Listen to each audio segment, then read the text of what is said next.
topic, we're going to look at the three minds.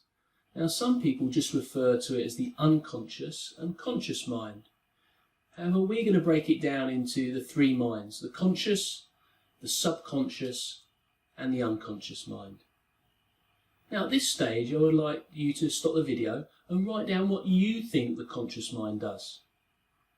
Just come up with around 5 bullet points of what you think the conscious mind does. Once you've done that, you can restart the video. Okay, off you go.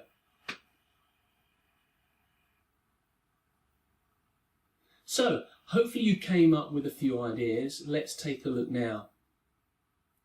In NLP terms, the conscious mind is the part of you that is present in the present moment, in present moment awareness. According to research conducted by George Miller, we can only hold on to about 7 separate pieces of information at one time. However, a lot depends on how we organise that information, whether we break it down into smaller chunks. You can probably remember a 7-digit phone number. However, if I were to give you perhaps a 38-item shopping list, you would struggle. Like this image, the conscious mind can be compared to the tip of the iceberg, only about 1/9 of it being above the surface and visible. The subconscious and the unconscious is obviously submerged at a deeper level. Here's another way of looking at it. The conscious mind is the rider of a horse, the navigator, setting outcomes and deciding which direction to go in.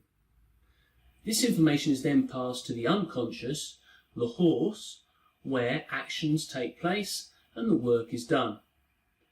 It's not a good idea for the horse to set the directions, as it will likely get up to mischief and run amok. However, it's also not a good idea if the rider overdoes it and tells the horse exactly where to place each individual foot. There's a balance. So if the conscious mind doesn't provide direction, then the unconscious mind will.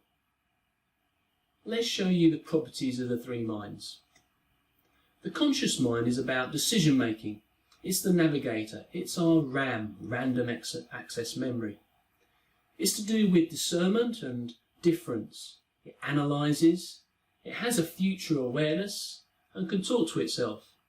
I would say that the subconscious mind is just below the surface.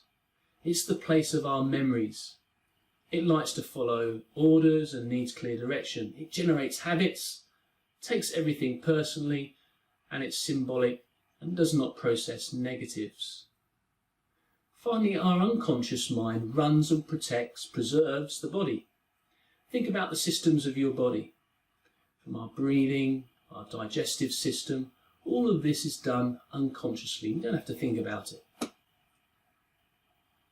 It controls and maintains our perceptions and maintains our instincts.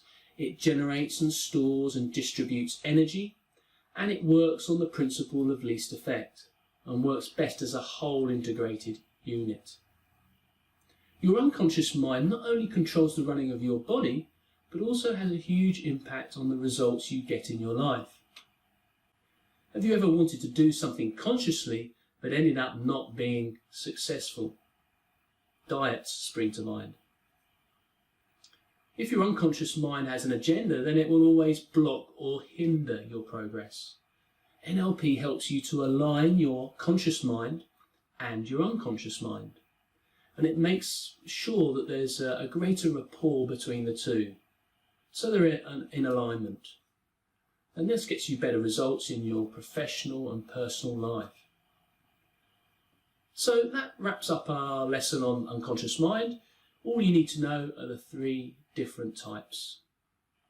Okay, see you in the next lesson.